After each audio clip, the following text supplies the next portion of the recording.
Our American agenda tonight is from a place a lot of people would be afraid to spend time, at least until fairly recently. It's the California city of Palo Alto, only about 25 miles from San Francisco. It is surrounded by two communities that are quite well-to-do.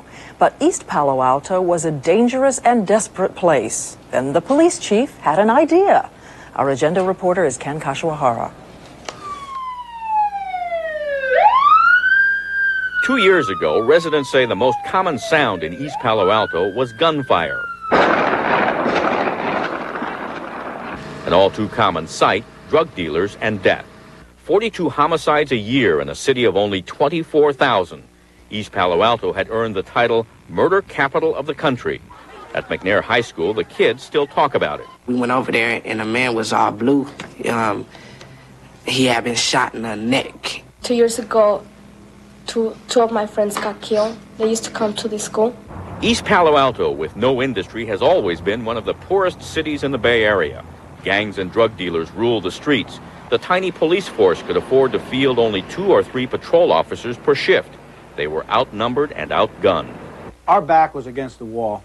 Police Chief Bernie Matthews. You didn't have to be a brain surgeon to figure out you got this amount here of crime and these few officers. You're not going to make a difference.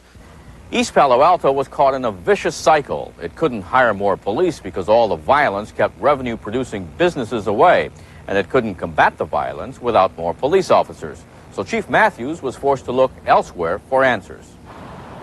He turned to his 2 affluent neighbors, Palo Alto and Menlo Park, asking if their cities would donate 5 officers to work full-time in East Palo Alto, not just for a few months, but for several years. They agreed. Even though they face tight budgets and rising crime rates of their own, the neighboring police chiefs admit they were being more than just neighborly. They feared the violence was about to spill over into their cities. I believe you can either pay now or pay later. You can't just point to a city like East Palo Alto and say that's their problem and maybe it'll go away, because it won't go away. If he runs and he bolts out of the house, let the dog go after him. East Palo Alto's chief got the county and the state to supply 27 more officers. Together, they formed a regional police force called the Red Team. Shoot him! The Red Team prepared to do battle in East Palo Alto, going through tactical training at a military base. This is a little more intensive. It's designed for high arrest, high profile type police work, as opposed to just regular patrol police work or what we're used to. Once Red Team members hit the streets, they found unexpected support. Those 2 that just went down there looking for a spot to set up.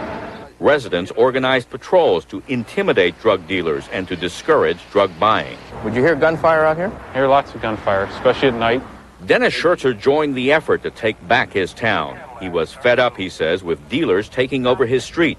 Fed up because in a single year, gangs killed 9 people in his neighborhood alone, marking each death with a tombstone spray-painted on the sidewalk. It was bad. We were all in danger. And there was no real source of help to turn to. Put your hands on the ground. Put it on the ground! On the ground. The battle for East Palo Alto has been going on for more than a year now, and the results are dramatic. Murders have dropped 69%, armed robberies 75%, assaults with a firearm 57%. Residents say their city has already changed. We see kids on the street playing now. We see them going to the parks. Now, like when I go to other cities, they ask me where I'm from, I'm not ashamed to say I'm from East Palo Alto. I was standing out there and he doubled back your way. The outside police agencies say they will stay here until East Palo Alto can afford to hire more officers of its own.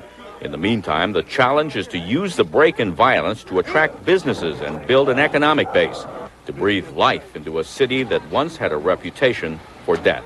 Good job. This is Ken Kashiwahara for the American Agenda.